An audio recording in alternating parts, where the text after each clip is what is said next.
चलिए अब देखिए इस क्वेश्चन में 99th क्वेश्चन में हमारे पास हमें क्या करना है, हाउ डू वी अंडरस्टैंड कि इस सीक्वेंस ऑफ स्टेप्स क्या होगा इस क्वेश्चन में। The conductance of a 0.0015 molar aqueous solution of a weak monobasic acid was determined by using conductivity cell consisting of platinized platinum electrodes. Okay तो हम conductance को major कर रहे हैं कंडक्टिविटी सेल के through. Okay, molarity is already given.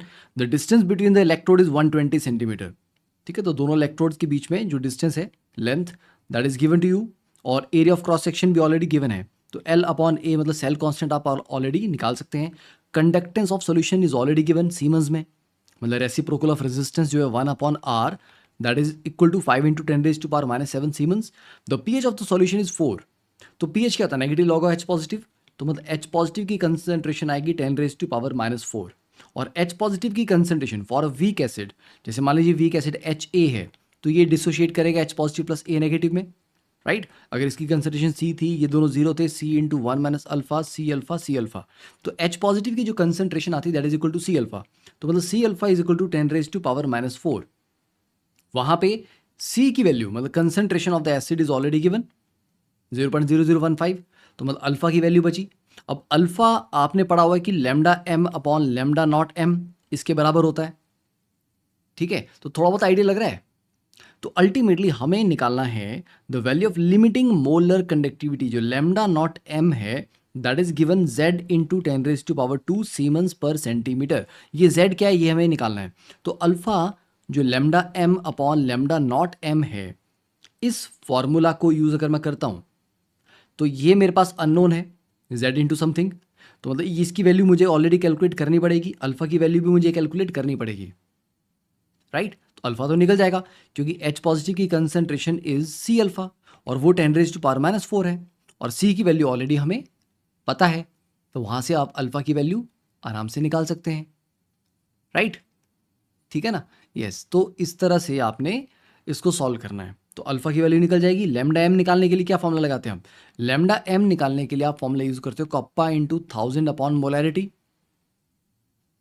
Okay, तो molarity is already given 0.0015, kappa की value निकल जाएगी क्योंकि बाकी डेटा आपको दिया, सेल कांस्टेंट का डेटा, रेजिस्टेंस वाला डेटा आपको ऑलरेडी दिया हुआ है। तो चलिए इसको सॉल्व करते हैं। तो आसान क्वेश्चन था ये, टफ क्वेश्चन बिल्कुल भी नहीं था, ठीक है।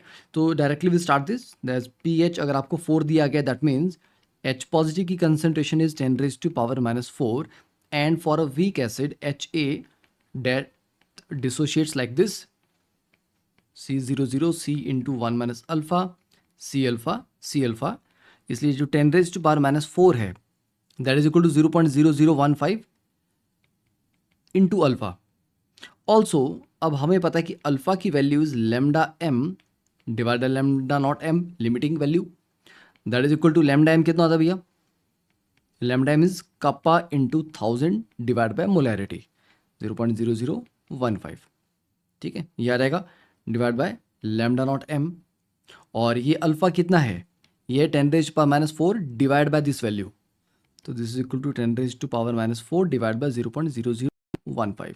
अब इनको डायरेक्टली मैं सॉल्व क्यों नहीं कर रहा हूँ, बिकॉज आई नो ये वैल्यूज आपस में कैंसिल आउट हो जाएंगी, और अगर ये आपस में कैंसिल आउट हो जाएंगी तो इनको फालतू में स्टार्टिंग में कैलकुलेट करना क्यों है ना, लेट अस वेट, ठीक है। तो अब ये जो कप्पा की वैल्यू, ये कप्पा कैसे आप निकालोगे, कप्पा का फॉर्मूला आपको पता ही है, कप्पा कितना होता है G into 1/R, G is your cell constant, L upon A, और 1/R क्या होता है आपकी कंडक्टेंस, कंडक्टेंस आपको कितना दिया हुआ है 5 इंटू 10⁻⁻7 सीमेंस, ठीक है। तो बस ये सारा डेटा आपको पुट करना है और यूनिट्स का थोड़ा सा ध्यान रखना है।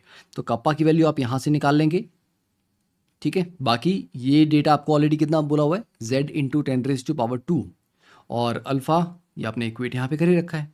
तो I think everything can be solve in this small equation, और इसको सॉल्व करने के बाद you will get z is equal to 6।